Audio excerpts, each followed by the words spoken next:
The Free Minds Network. Greetings, family, greetings. I'm so extremely happy to be back on Let's Talk About It 803 with Cynthia Perez. Cynthia, thank you and thank your audience for giving me the time to share these ideas and have these conversations. You invited me in to talk about political issues and current events.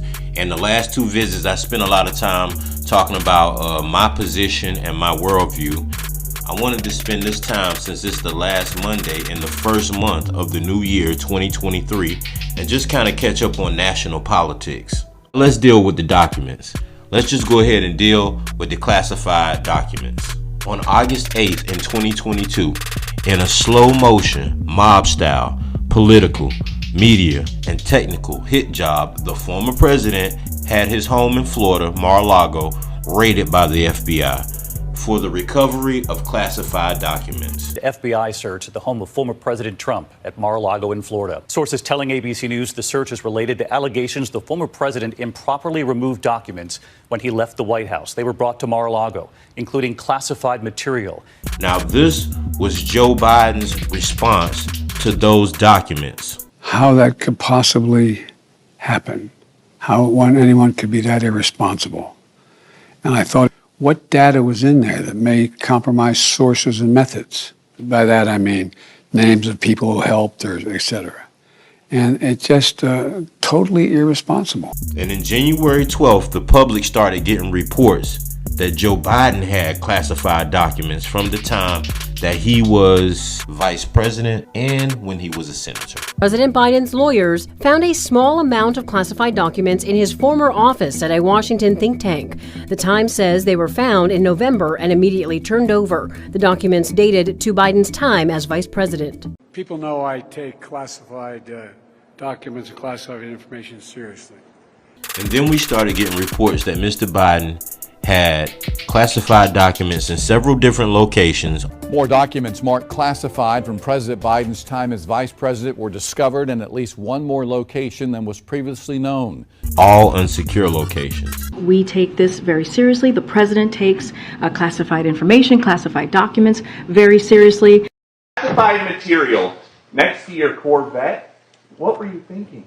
Let me, we're going to get a chance to speak on all this, God willing, soon. But as I said earlier this week, people, and by the way, my Corvette's in a locked garage. And then classified documents just started popping up everywhere. Now, while I was not aware that those classified documents were in our personal residence, let me be clear. Those classified documents should not have been in my personal residence. Mistakes were made. Before the election in November 22, the FBI and the Justice Department had prior knowledge that Joe Biden had these classified documents. They just did not share that information with the public before you went to the polls. Is any of this about the classified documents? Is it important? No, it's not important. It has nothing to do with the cost of eggs, the cost of food, the cost of gas, the cost of clothes. All this is a manufactured, made-to-order distraction. Distraction from what? That's the important question. In March of 2022, Joe Biden gave the nation of Ukraine $13.6 billion that was tucked inside of a $1.5 trillion appropriation bill. This bill also includes historic funding, $13.6 billion, to address Russia's invasion of Ukraine and the impact on surrounding countries. May of 2022, they gave Ukraine $40 billion in a standalone package. We think the size of the package is significant because it will enable the Ukrainians to more efficiently and quickly to deal with the challenge that they face. Then in September, they gave them another $13.6 billion. All of that adds up to $68 billion. On November 15th of 2022, the administration requested another $37.7 billion.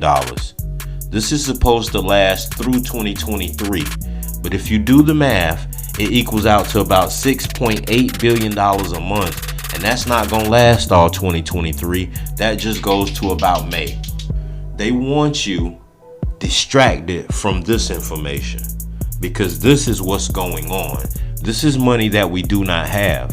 This is money that they just print up or they key it into a computer. This is money that they plan for us, our kids, and our grandkids to pay off in taxes. They are trying to distract you from the fact that they are escalating this conflict in Europe. Listen to these comments very carefully. The idea that we're going to send in offensive equipment and have planes and tanks and trains going in with American pilots and American crews, just understand, and don't kid yourself, no matter what you all say, that's called World War III, okay? Listen now, listen. Today, I'm announcing that the United States will be sending 31 Abrams tanks to Ukraine, the equivalent of 1 Ukrainian battalion. Secretary Austin has recommended this step because it will enhance the Ukraine's capacity to defend its territory and achieve its strategic objectives. And we, the United States, under the direction of the President and the Secretary of Defense, we will continue to support Ukraine for as long as it takes. Don't kid yourself, no matter what you all say. That's called World War III. This is the reality. This is why I'm telling you, prepare yourself for what's coming. Prepare your family for what's coming. The Free Minds Network.